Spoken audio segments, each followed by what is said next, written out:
Hey, I'm Jim Williams here from HurricaneCity.com. We're at the Florida Governor's Hurricane Conference 2011. We're very happy to be here with Dr. William Gray today, and we have Bill Phillips and Derek Sibley from HurricaneCity.com.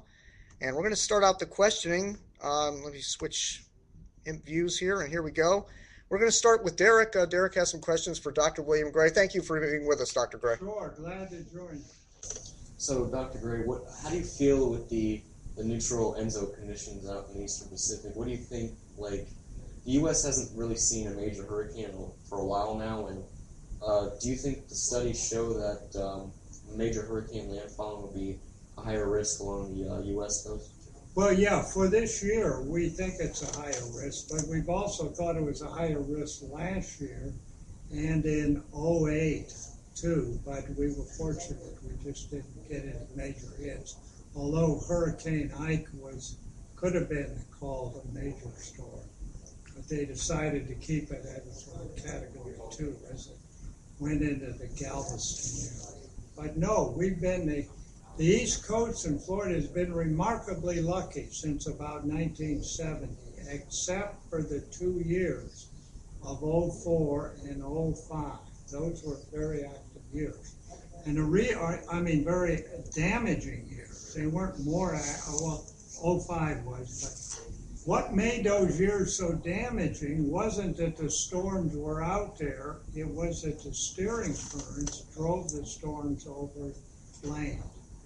So the Gulf Coast in Florida got hit very badly in those 2 years. But we've had other years with a lot of activity out there, and the storms just didn't come across the U.S. So we've been very lucky since about the last 40 years, since about 1970, for the landfalling major hurricanes in comparison with the 40 years before that. If we go from, if we go 40 years before 1970, 1930 through 1970, we had a lot more major hurricanes hitting the U.S. than we have since then. Yeah. And that probably can't keep going. Nature will probably change in a way to bring more landfalling hurricanes back to the U.S. Since the last 11 years, from 2000 on, except for '04 and '07, we've had no landfalling major hurricanes in the U.S. None. 9 out of 11 years. And the long-term historical patterns don't agree that we should keep going without more landfalling major storms. So we're forecasting an above average year of storms. We'll see how well that forecast gets. However, whether they come ashore or not is another thing we can't say. We can only give probabilities. And on our website, we have coastal probabilities, both for the whole U.S., for different regions, for states, and down to the 205 counties from Brownsville, Texas, up through each port, Maine. So you can go into this website, depending on the county. Palm Beach County, go ahead, punch it in and see what your probabilities are for this year. Is there any statistical analysis for coming up with the counties, or is it just strictly by the past hurricane tracks? By the past, but then our forecast. If our forecast is above average, then the statistics go up a little bit. If it's way low average, they go down. So we give you the long 100-year average for storms coming in. And then we give you this year's average. Like this year's average is about 20-30% higher chance of landfall than the long period average. Okay. Bill? We'll get back to this season in just a minute, but what got you interested in tropical meteorology? Well, it was I had to go in service in the Korean War. That was my war. My guys my age had were involved with that war. So the Air Force had this program. If you were a college graduate and had pretty good grades and had math through calculus and physics and some other things, you could get into the Air Force program. And they took you and sent you to a university for a year to study meteorology, this intensive meteorology training program, and then you went out in the field and forecast. Well, they sent me to the University of Chicago in 1953 and 4. I got my very intensive training, 16 classes for a year. We were on the quarter system. We had 4 courses every quarter.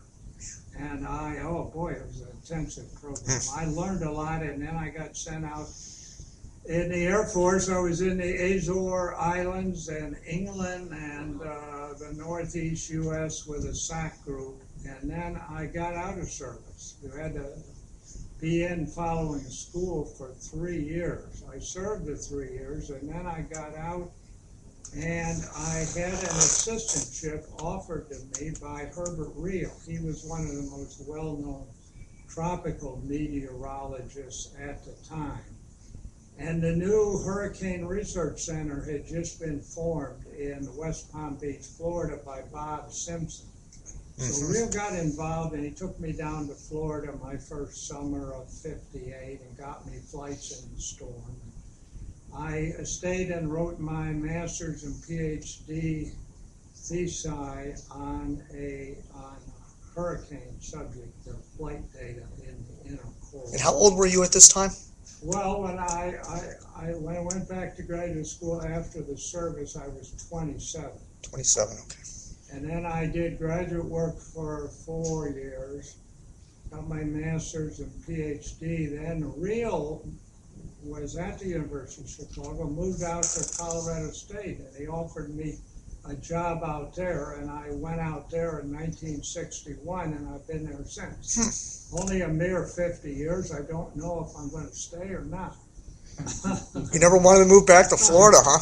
No, well, I never lived in Florida, but I visited here for the summer, 2 or 3 months in the summer. Yeah, it always came down when the tourists weren't here. The late summer, early fall. Right. That was, they said you couldn't tell the difference of temperature down here from the summer to you couldn't recognize fall coming on to October 20th. That's right. That was the day. And boy, it was hot then. Yep. When I first came, air conditioning wasn't used much around here. Boy, it was hot. Now you're in Colorado State. Do you ever go? You've got to be curious when you make your forecasts. What are the results of your forecasts when these hurricanes hit and they devastate people's lives and completely wreck infrastructures and everything? Do you go and look?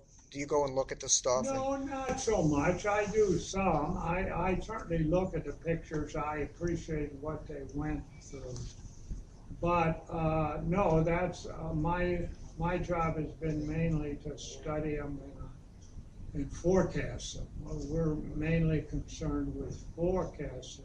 But I like to come to meetings like this where I meet emergency managers and the people that clean up after the storm and all these things involved. I'm certainly interested very much in that and follow that, but I don't actually work in that area. Dr. Gray, what or whom has been the biggest influence on your views regarding tropical meteorology? I would say my mentor, Herbert Real, who I studied under at Chicago. I had him for a couple of classes in 1953 and 4, and then I went back and studied under him there. He was an observationalist and taught me a great deal. And he then formed CSU, and I went out there. He passed away on June 1st, the start of the hurricane season in 1997. Mm-hmm. So I would say he probably was the biggest single influence on my career. And you were talking to us prior to starting the interview You were telling us about the first storm you flew into, Helene in '58. Yeah. Tell us a little more. Yeah, right. Yeah, so that went in a B-50 plane, an Air Force plane. At first, when the Hurricane Lab got formed, they got it formed rather quickly, following all these storms that went up the East Coast in the middle 50s. 53, they had bad storms, 54, 55, and they started this special project to study these storms in 1955. And Bob Simpson, a good friend of mine, who is now 98 years old, he's the one that organized and got the National Hurricane Research Center going. At first, we flew out of West Palm Beach, and then the Air Force wanted its planes back, and they shifted to DC-6s, and now they've since gone to other planes. There was a B-9 aircraft that went down, or one of the hurricanes, where a bunch of guys were missing. Well, there was a plane lost in the Atlantic in 1955 in Hurricane Joan. Joan, They okay. had some rather prominent news people with the Navy, and they flew into this storm, and they never heard what happened. Yeah, I read that. But that's 55. That's So you must have been pretty nervous on that. 56 years. You must have been pretty nervous. You're only flying 3 years after that. I was in the Azore Islands in the service center, briefing planes. I made forecasts. I was in the Azores, but all these storms were coming up the East Coast and turning out of the Atlantic. We were following and making forecasts of them then. Jim, Derek, any questions? I've got one more, but I'll hold it for now. Dr. Gray, you said in your class today that the global cooling shows more amount of storms and more amount of storms making landfall. But with the global warming, it showed fewer storms forming and fewer storms making land. Can you explain? No, that wasn't. I don't. Maybe you misunderstood me. In the last 20 years, the number of storms has globally gone down. Oh. But the Atlantic Basin storms from 1995 have gone way up. Why do you think that is? What? Particularly the Yeah. major storms. Why is that? Why is it? Because of the Atlantic, I believe, some people don't agree with me, but I'm very sure, I studied this for many years, and some of my students agree with me, is the Atlantic Ocean thermohaline circulation is going in a certain way.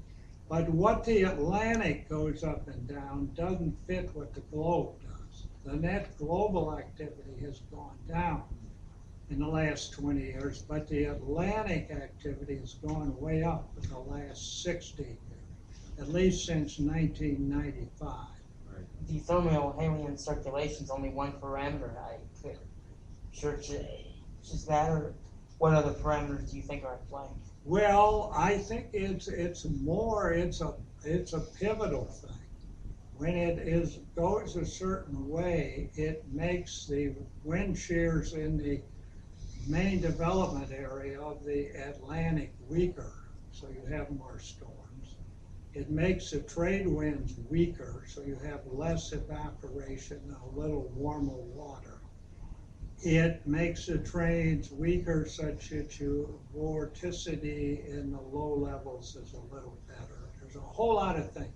West Africa rains more.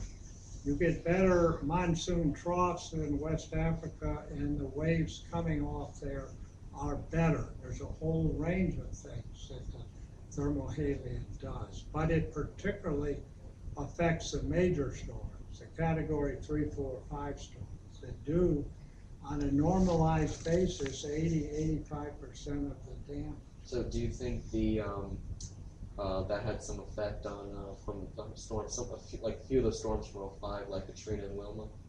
Yeah, they were. Well, we've had a lot of, for instance, we've had 3.7 times as many periods of major hurricane activity the last 16 years as we did in the previous 16 years. If you go 79 through 94, we only had just much less major storm activity than we've had from 95. Now, we've been very lucky, except most of the years since 95, except for the 04-05 season, haven't had much landfall. Oh, okay. And as a matter of fact, we've had since 95 only 3 other major landfalling storms from 95 through 2010, other than the 7 that occurred in the 04-05 period. Bill, you had that question about the.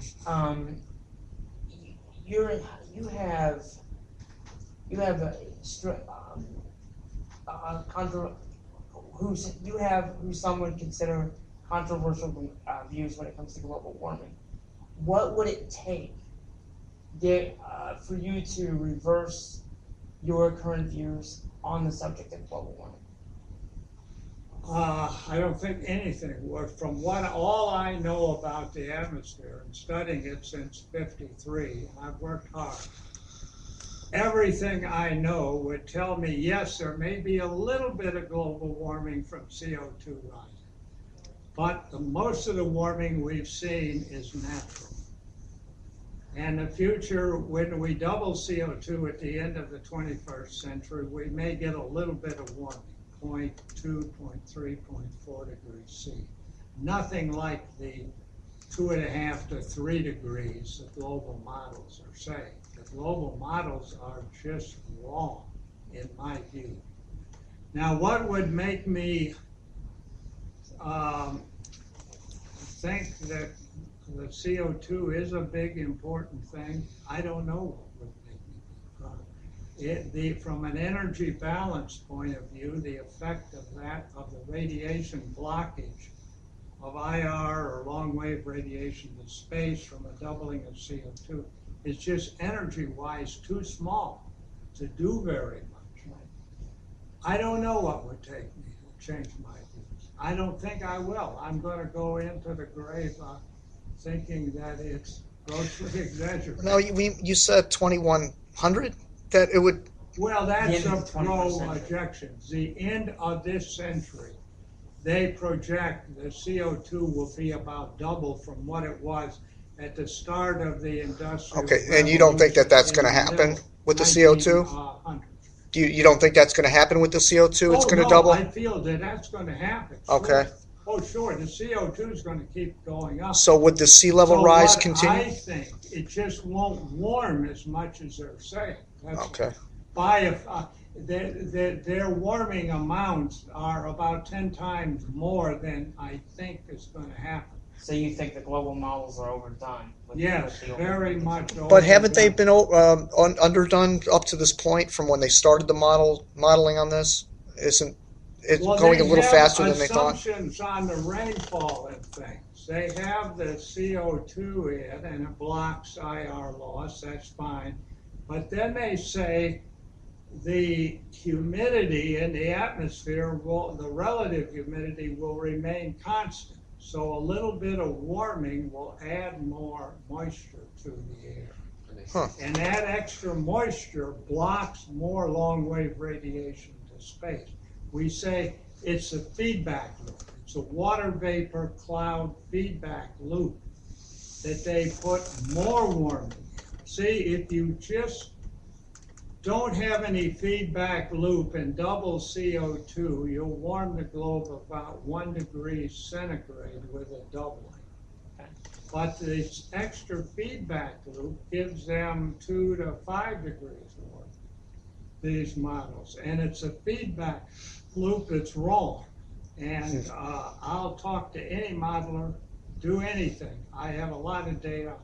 I've been working hard on this a long period. And to me, it is a great hoax that's being perpetrated on the American people over this topic. I don't believe we should go to renewable energy. It's going to cost so much more. See, they're talking renewable energy 20% by 2020, 80% by 2050. That would renewable energy to make electricity is 3-5 times or more higher than from fossil fuel. And if we went to renewable energy, it would so raise the cost of energy that's a vital component of the industrial world so much that our standard of living and everything would go down. And by doing that, we wouldn't affect the climate much anyway. So I'm dead against this. I think. So you don't think solar and wind is a viable? No, it's fine. I think we ought to do research in it and study it more and all that, but we're not implement it as much as they talk about 80% of our electrical energy coming from renewables. Well, it is safer. It's safer, though. You got to admit that. I mean, it is safer. Yeah, and of course the states are passing laws now, mandatory. 10-20% of the energy must come from renewable energy, mainly wind and solar, and that energy just costs more. And it's not going to change the climate. So at least for the next 100 years, I think we should still continue with fossil fuels. There's all new processes on now getting